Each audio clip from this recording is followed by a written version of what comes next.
Pornography. Very strong. Brother Swaggart is very strong in his condemnation. And I am with him. Pornography, any type, whether in written form, whether in pictures or in films, it's a horrible thing. In his book, Brother Swaggart gives you his research, his study. Number one, he says, when you read or you see these things, it acts like a drug. Like marijuana or opium or heroin or alcohol, it acts like a drug. You see these things, it's a chemical actions takes place. And I agree with Brother Swaggart. Chemical actions takes place. You know? So you read about with pornography. Your mind is getting used to that. Escalation takes place. Desensitization takes place. These are his terms. These are first time I'm learning these terms. And you must then play the role, act out the role.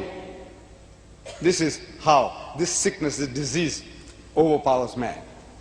He's strong in his condemnation. He is closest to my government in South Africa, because if I take some of the magazines that I can buy at Kennedy Airport or at Heathrow, anywhere, if I take it into my country, I go to jail for 2 years. That's how good. That's my country, South Africa. You know, it has its, the other side of the picture, but as far as religion goes, as far as religiosity goes, they are very, very staunch Christians. But that country of mine banned portions of the Bible.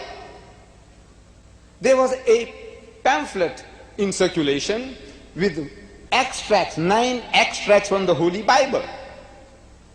And somebody sent it to the censorship board. Said, look at this.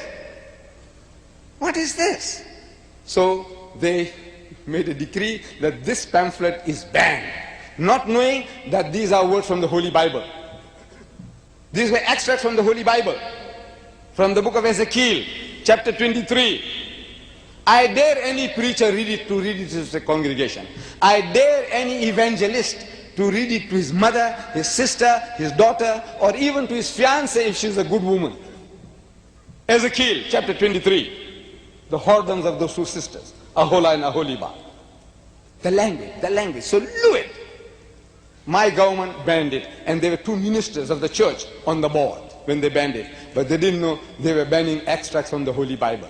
My government is so staunch that they had banned Lady Chatterley's Lover. It's a novel, Lady Chatterley's Lover. It had one offensive word, 4-letter word, one word for which they banned it for 20 years. But now they've grown big, they're mature now, they have allowed it. They have decensored it, they have withdrawn that order against the book. But 9 extracts from the Holy Bible, say, the book of God, which you are ashamed to read to your audience. I dare my brother, I dare him to read this pamphlet. I have it here ready. He doesn't have to even open the book. Here, all those wordings in red. I said, look, with your usual charismatic language, with the usual actions, I would love to see Brother Swaggart. I feel ashamed to bribe him. I said, look, Brother Swaggart, if you can read it to the audience, I give you $100. What is $100 to Brother Swaggart? When I'm reading in his book on Roman Catholicism, that he needs $291,000 a day to keep his head above water. I calculated 106 million a year just to keep above water. And in the Evangelist of December 85, he's aspiring, I wish him luck, he's aspiring for $1 million a day. He needs, he says, $1 million a day. So good luck to him. But now, if I said I give you 1,000, Brother Swaggart, I give you 1,000, I can't tempt him, I know. But in his usual spirited way, I hope and I pray that he has the courage, the guts, which all the priests in my experience have not had. Read it to your audience. Ezekiel chapter 23. If you can't, and I can tell you that it is not the word of God. The Bible is not the word of God.